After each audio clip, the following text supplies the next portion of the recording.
Salam cerdas, salam rahayu, rahayu, rahayu sagung dumadi. Matur sembah nuwun pada teman-teman semuanya yang sudah mendukung dan mensupport channel Surya Lawu sehingga berkembang sampai saat ini. Tetap dukung dengan like, subscribe, dan share untuk membantu perkembangan channel Surya Lawu ke depannya. Pada kesempatan kali ini kita masih membahas tentang sosok Satrio Piningit dan Ratu Adil. Memang banyak yang membicarakan, yang memprediksikan, yang menerawang, yang memberi wedaran, memberi wejangan tentang sosok-sosok Satrio Piningit. Tetapi kita tidak boleh lupa ada pedoman yang utama, yaitu dari sebuah ramalan Sri Aji Joyoboyo.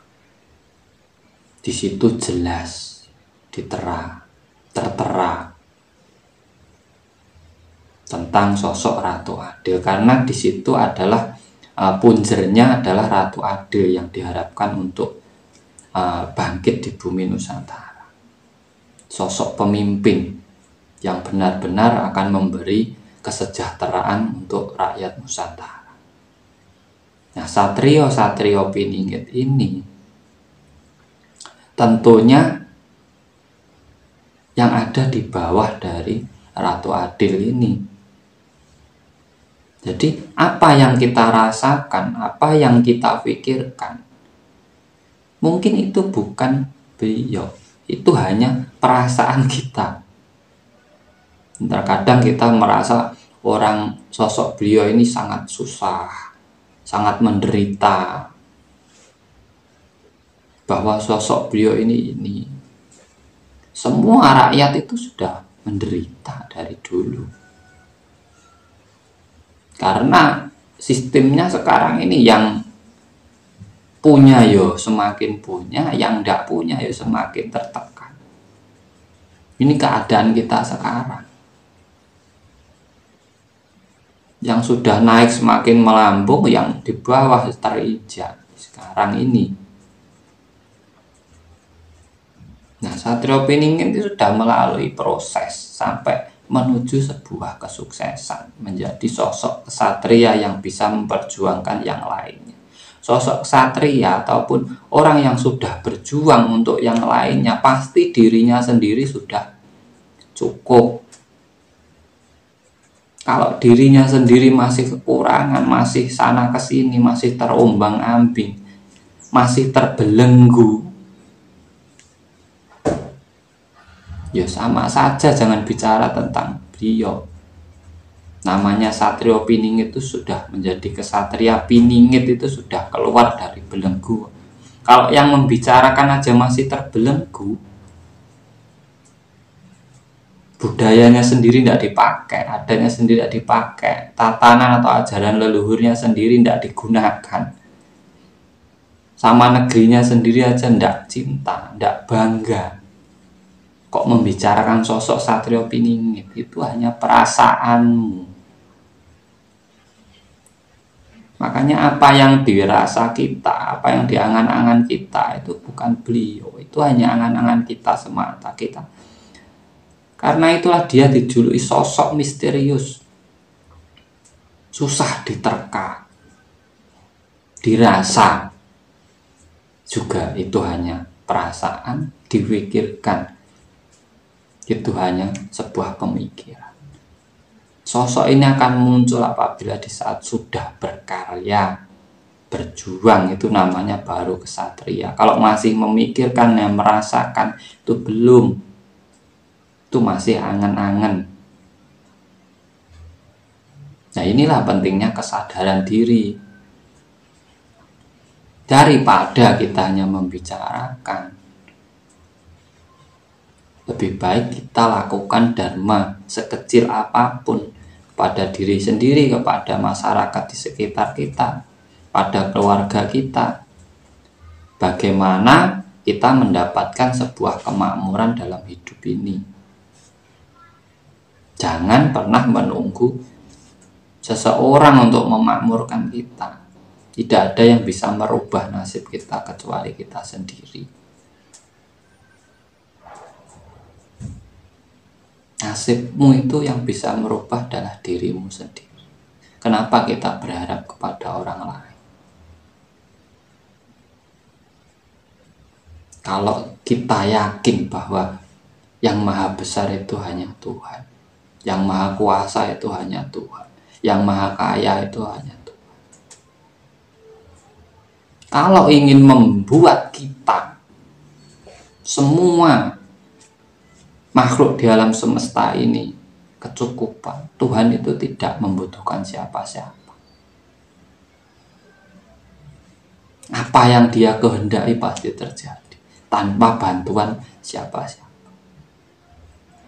Itu yang harus kita sadar.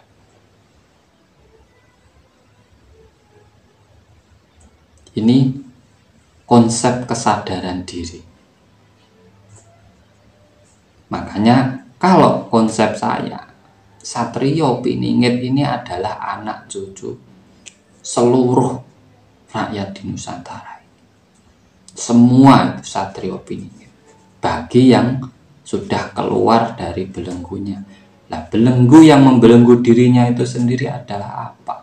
Angan-angannya sendiri, rasa ketakutannya sendiri, aturannya sendiri, bikinannya sendiri. Sesuatu yang dibikin sendiri, dijadikan ketakutan dalam dirinya sendiri, akhirnya apa? Membatasi ruang geraknya. Di saat dia mau bebas, keluar, merdeka, dan berkarya semaunya demi mendapatkan sebuah kemakmuran, disitulah namanya perjuangan. Pasti makmur. Karena apa? Negeri kita ini kaya raya, banyak sumber daya alamnya, tidak perlu diceritakan. Kalau untuk menghidupi seluruh rakyat Nusantara ini cukup sebenarnya. Tapi kenapa tidak cukup? Nah, itu berarti kita yang salah. Ada tatanan yang salah, harus dibenahi, harus introspeksi. Dan regenerasi ini harus baru. Dari segi apapun harus diperbarui. Karena yang dari dulu berjalan sampai sekarang ternyata belum bisa memberi kemakmuran. Ini harus diregenerasi, harus diperbarui semua. Dari daya pikir kita, dari pemikiran kita, dari pemahaman kita.